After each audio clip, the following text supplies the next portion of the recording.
Jadi bahan-bahan yang dipakai di rumah, biasanya di kamar mandi tuh banyak ibu-ibu tuh biasanya yang belanja tuh, itu bisa dipakai untuk bahan untuk mendesinfektan itu. Gitu, bisa untuk sterilisasi supaya bersih ya. Tapi kalau memang di toko masih ada bahan khusus untuk peternakan ya dengan itulah, nggak terlalu mahal kok sekarang, murah-murah. Nah itu sangat penting juga. Kemudian Kang Dayat, dari pakan ini kan pengiriman kita tadi menggunakan angkutan.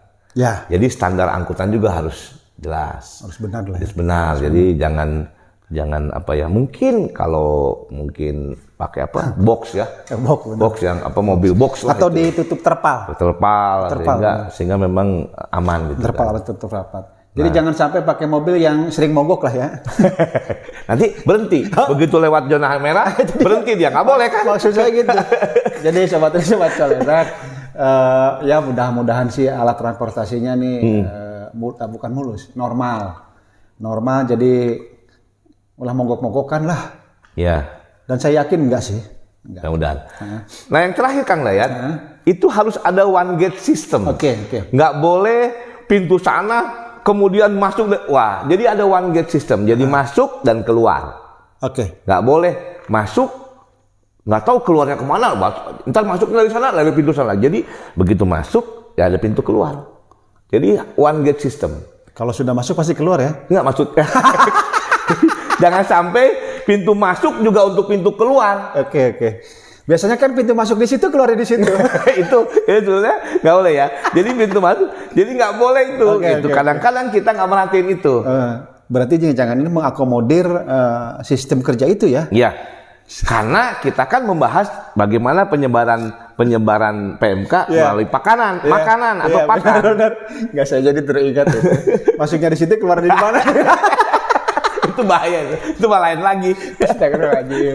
Maaf sobat Colenak. Jadi begini, kalau apa namanya, kan ada itu checkpoint. Itu termasuk salah satu itu mungkin ya? Iya, checkpoint kan ketika serangkaian itu maksudnya. Ketika menerangkan dulu kita checkpoint itu bagaimana satu sistem tidak melalui mana-mana. Jadi satu checkpoint itu yang di situ nggak boleh di mana, harus masuk ke situ.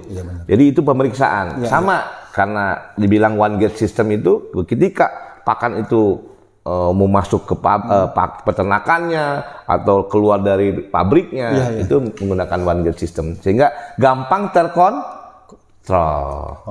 Itu aja sebetulnya. Pakai R. Terkontrol pakai R. Jadi tidak sembarangan sobat Colenak, transportasinya harus istilah apa tadi? One gate system. Jadi sistem satu pintu. Sistem satu pintu. Tapi nggak usah dibahas yang keluar masuknya lah. Nanti kita bahas di tema yang lain. Oke, Bang Ani, terkait dengan ini tadi penanganan virus PMK. Kan ada tadi dikatakan oleh Kang Dani ada perlakuan pemanasan. Ya, pemanasan.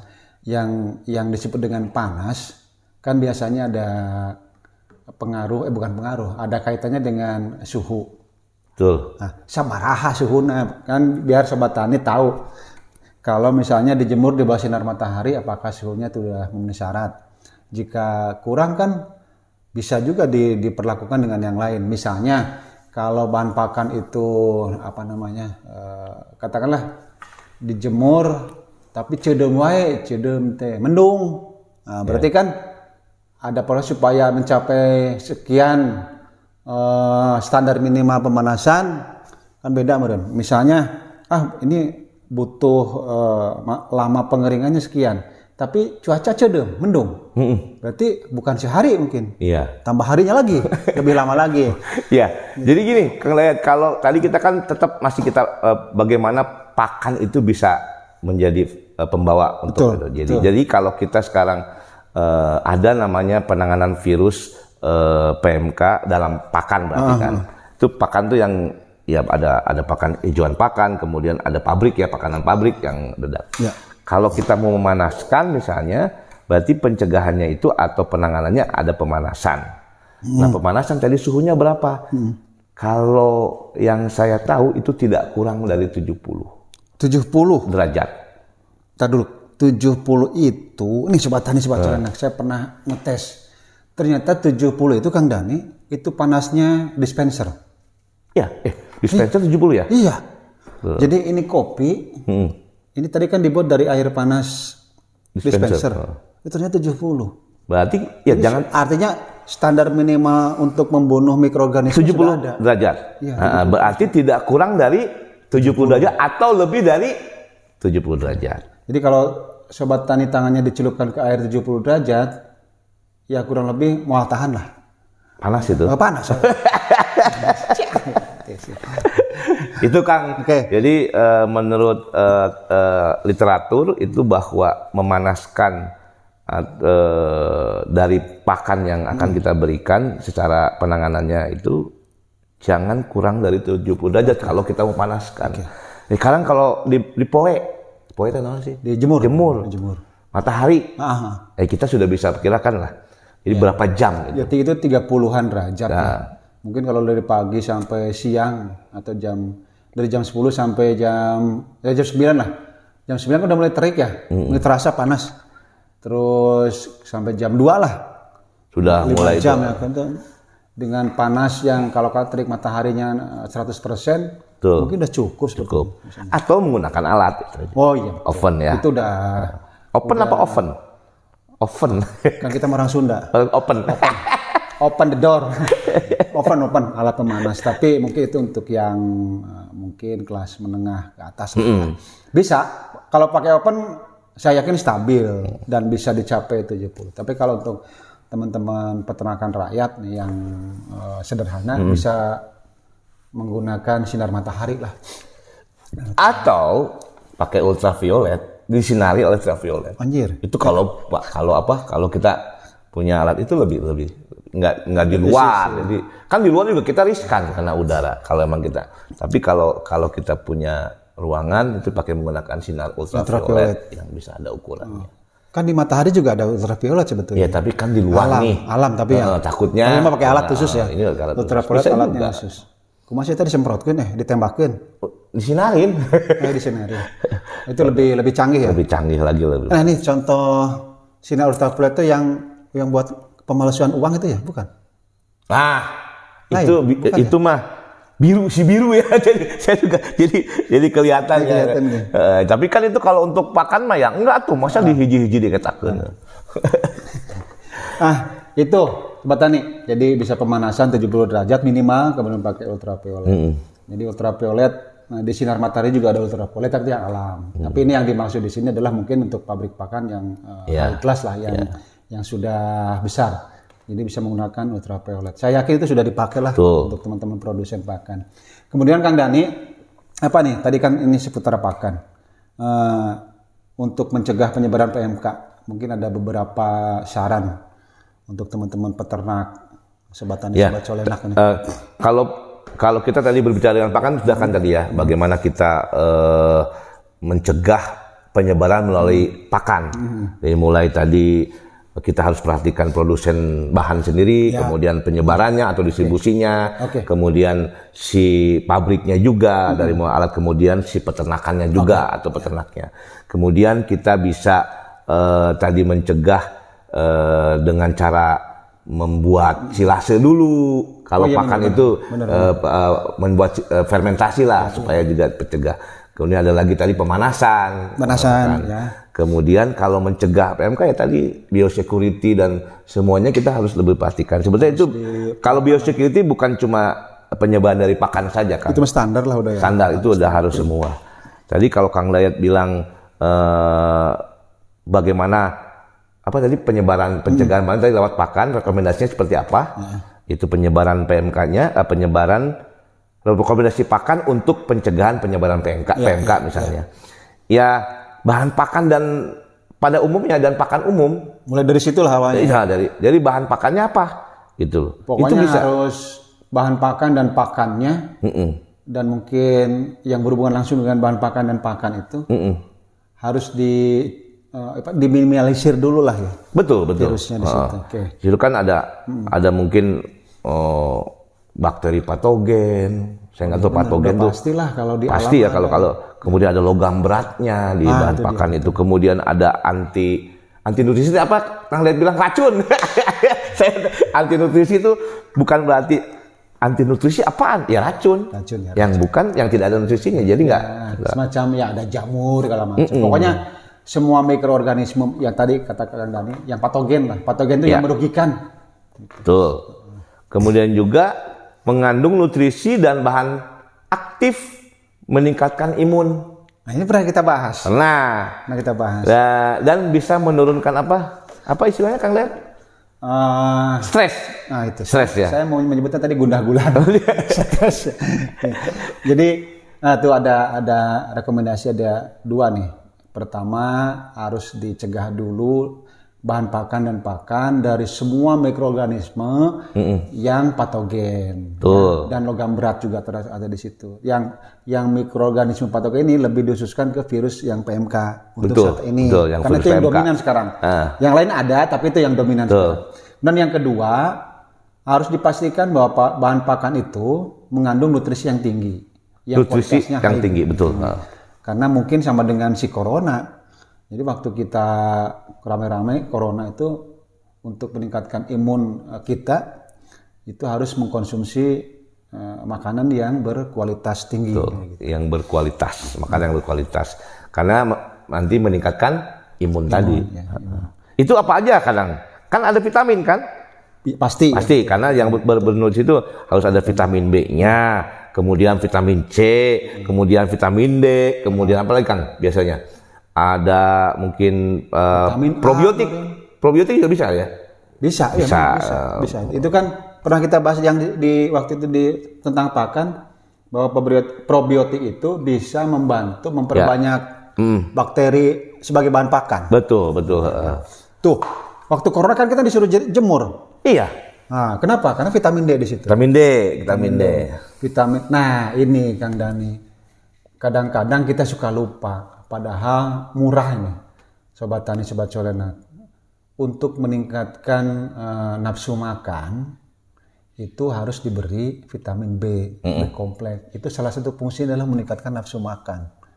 Vitamin B kompleks itu. Jadi yang tadinya malas makan, dikasih vitamin B kompleks, insya Allah rewong. Rawong? Rewong. Nafsu makannya tinggi. Vitamin B ya itu. Nah, orang Sunda rewong. B kompleks ya. Kompleks itu bisa. Kalau tadi dikatakan vitamin C, kan tahu sendiri Sobat Tani, Sobat Colenak, vitamin C yang naon buat apa? Salah satunya kalau di manusia buat nanti ya. Sariawan ya. Sariawan. Atau buat sapi juga sariawan kayaknya mungkin. Kemarin bisa jadi. Iya, karena luka di mulut. Tapi katanya vitamin C-nya plus ZN, zinc.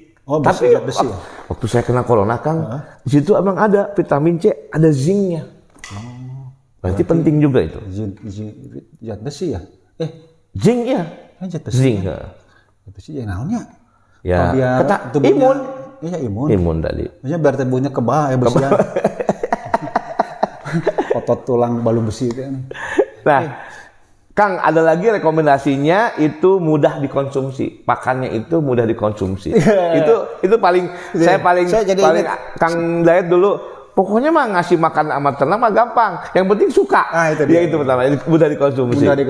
Jangan sampai kita seneng tapi bahan pakannya atau pakannya susah dikonsumsi. Contoh. Misalnya Sobat Tani, Sobat Colenak ya, senang sate. Tapi begitu dan disajikan dagingnya alot kan percuma. Iya. Kalau berantem sama satenya kita. ya minimal yang empuk, macam. Pokoknya enak lah. Suka kita. Jadi mudah dikonsumsi. Suka tapi bahan pakannya juga mudah dikonsumsi gitu. Kemudian gampang diatasi atau ditangani, di handle gampang. Handlingnya. Kemudian palatabilitas tinggi. Apa palatabilitas? Sobat Celang masih ingat? Saya ulangi ya. Palatabilitas itu daya suka terhadap bahan pakan. Contoh nih, ini ada bolo nih. Bolo. Ini palatabilitasnya tinggi bagi yang orang dewasa lah. Karena kalau anak-anak agak kurang. Kalau anak-anak, ini contoh itu permen palatabilitas yang tinggi untuk anak-anak. Karena dia disukai. Nah, kalau orang dewasa ini palatabilitasnya, daya suka manusia terhadap bolu ini. Nah, itu palatabilitas ya. Palatabilitas tinggi. Nah, itu kan mungkin rekomendasi pakan untuk pencegahan penyebaran PMK. Jadi seperti itu tadi harus bahan pakan dan pakan yang umum ya. Siap. Ada bahan patogennya, logam berat dan lain-lainnya. Antivirus, anti nutrisi. Anti nutrisi betul. Kemudian mengandung nutrisi dan berbahan aktif atau nutrisi tinggi atau pakan yang berkualitas sehingga meningkatkan imun dan mencegah atau stres, hilang stres. Kemudian mudah dikonsumsi dan palatabilitasnya tinggi. Dan yang terakhir itu dikemas. Kalau itu kemasan tadi, jadi harus betul-betul dikemas dengan bagus. Kalau bisa menggunakan apa ya? Kalau inner apa sih? Pengawet bukan? Inner istilahnya apa ya? In. Yaitu jadi dikemas tapi supaya pakan itu bukan bahan pengawet kali ya. Salah satu contoh ini mungkin bahan pakan yang dijual di umum itu kan bahan si kemasannya itu ada lapisan ininya. Nah itu maksud saya. Jadi dia jangan sampai masuk udara. Jadi dikemas dengan baik. Kan kalau bahan pakan yang menggunakan karung biasa itu kan virus masih bisa masuk. Betul. Jadi sekarang mungkin ya kalau untuk di produsen yang pabrik katakanlah menengah dan sebelumnya bawah dan menengah itu mungkin sebelum pakai karung itu pakai plastik dulu. Ada dilapisin dulu. Plastik yang rapat itu.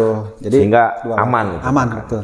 Nah itu sobat tani, sobat colenak, bahasan kita mengenai seputar pakan yang sangat berpotensi menyebar virus PMK melalui pakan. Jadi tadi ada beberapa item yang harus diperhatikan yang harus diperhatikan mulai dari peternaknya, pakan, kemudian caranya menangani sisi bahan pakan dan pakannya, tadi pemanasan, penggunaan probiotik, kemudian mungkin kalau yang selama ini bahan pakannya tidak menggunakan feed suplemen atau pakan imun kita tambahkan semacam tadi vitamin B, vitamin C, kemudian probiotiknya juga bisa ditambahkan. Kemudian tadi ada juga kemasan itu sekarang harus super ekstra karena kalau kemasan yang biasa-biasa yang masih ada bolong-bolongnya dikit itu masih ada kemungkinan untuk menularnya virus PMK masuk ke dalam pakan.